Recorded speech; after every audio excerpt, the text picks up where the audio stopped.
I didn't know that you studied history, because I studied history. I love history. And I remember I talked to people later on who wanted to get into comedy, and they would say, well, I'm studying comedy, and I would think, or I'm studying communications. And I would think, no, you don't need to know stuff. I mean, I love history and I've used it. I don't know how it's come into it, but it's felt like it's helped me a million times. Were you a history major? Yeah. And it's been like a lifelong passion of mine, but I read history and then I feel like that fills up my comedy well somehow. I don't know how. I can't explain it. I completely agree with you. I'm really happy that I majored in history and not communications or any of that stuff. Mm-hmm. You know, people, like if they want to be an actor or a comedian, they take it so seriously. Like there's no class. You can't. There's nothing to learn. Either you can do it or you can't. I think, right? That's mostly how I come down on it. Yeah. I think you can improve, and you can hone your skills. But I swear to God, 90% of skills because you're doing it, you're practicing. Right. 90% of what I do, I was doing around my kitchen table in a big family in Boston or with my friends, and then it's just been heightened and indulged by enablers all around me. But it does feel to me like that's most of it. Yeah, I guess I would never want to be in a comedy class to hear those forced laughs. I'd rather just go up on a stage and do it, because those people that they're just going to be forcing their laughs, like everybody. And I got to say, I don't even mind it. I can hardly tell the difference. They're very good. In fact, I'm reversing my whole opinion on this. Yeah, they're very good. Yeah, no, they're very great. Good. Really, you guys are the best fake laughers I've ever been around. I don't know how you avoid that, because there's a lot of at sitcom table reads and sketch comedy table reads. Yeah. I think I was lucky because all the years I was doing late night, we were pretty brutally honest about things. And people were very happy to tell me they thought that something I had thought of wasn't a good idea. They really enjoyed that. And then every now and then I would visit someone who was working on a sitcom, and I would see they're reading the script for like the 5th time. You've seen this phenomenon. Yeah. I doubt it happened at Seinfeld, because whatever you were doing there was right. But there's this phenomenon where you're being a good person and a good sport, and you're helping grease the wheels for the whole project. Like you're being a good member of the Communist Party if you laugh. Right. And so it's the 5th time a script is being read, and people are like, and I found it really upsetting, for lack of a better word. Honestly, I don't think we ever did. I'm a modest fellow. You know that. Mm-hmm. I'm not a. It says it on your jacket.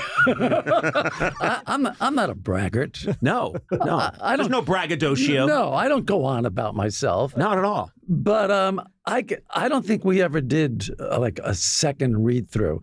We did the one read through, and if it didn't work, we would fix it, and then we wouldn't have another one. We'd just do the show. So I really don't know what the fuck you're talking about. Yeah, you're right. You're not helping the project by laughing. Right. But what do you do in situations? I'm sure this has happened to you tons of times, where you'll be given, a friend will give you a script. Yeah. And then what? Of course you have to read it, and then if it's not any good. Well, what do? You say I can't read a script indoors. Well, we'll step outside. Hey, today isn't a good day to step outside. Well, it's difficult sometimes to come up with exactly the right wording for it. That's why texting is good, because you can do a few drafts until you get it right, I think. rather than running into him on the street. Hey, did you read it? Yeah. Oh, it was fantastic. Yeah. Yeah. I don't know. I can usually find constructive criticism that I can make about something, but I wouldn't be able to say like, well, this just isn't funny. No, you can't say that. I can't say that, because that's not, how does that help the person in any way? But also sometimes you're given something to see or read after it's already locked. and there's nothing you can do. Nothing you can do. Nothing you can do. So you have to go, oh, yeah, this is great. What are you going to do? Right. So you got to lie. Right. I've been at a few screenings with you. Yeah. Interesting. Yeah. And now I'm... Yeah. You and I have been together when things were screened before, and it's been interesting to watch you. You always have... Yeah, I think I know what you're very good. You're very good. Very, very, very good. Maybe we could, without mentioning... Well, I think we can. I love this story, but you go and see a lot of things. I go and see a lot of things. There have been a couple of times where I've seen something screened, and you've been in the room, and we saw one thing, and it was long. It was very long. It was a studio movie. Yeah, a studio movie. It was very long, and so we see this final cut of this big budget studio movie when we're both there, and there was someone there taking questions, and who worked for the studio, and they wanted feedback, and I'm eager. I'm always think I don't want to look like a dick. I don't want them to see who I really am. So I will, what am I going to do? And man, this is getting late and I really want to get out of here.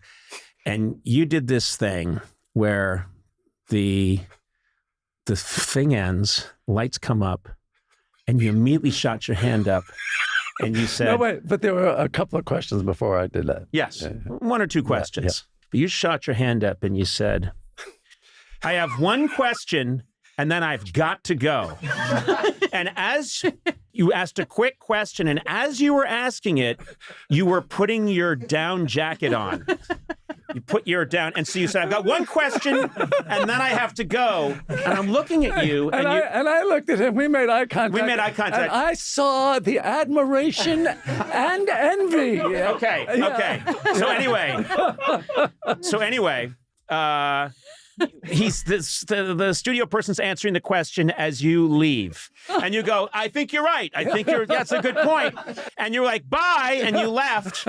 I was there for another 45 minutes while people were saying, when the aliens come to the other planet, it wasn't quite clear, and so you might want to in post.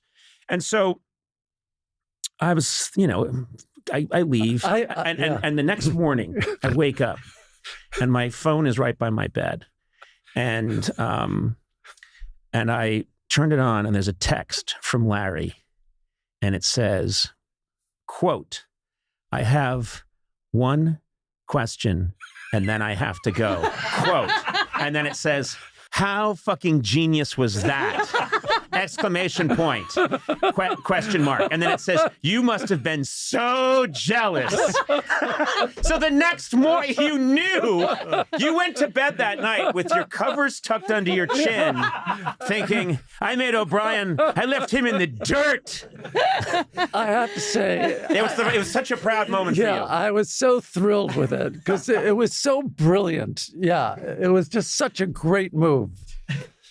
Boy. Sometimes it's like writing. Sometimes you're in a corner, right? Yes. And you have to write yourself out of this. Yes. Yeah. And that's what happened. Yeah. And I think it made it feel all the sweeter that I had to stay late. I think that you have to admit that was the cherry on the sundae. That was the cherry on the sundae.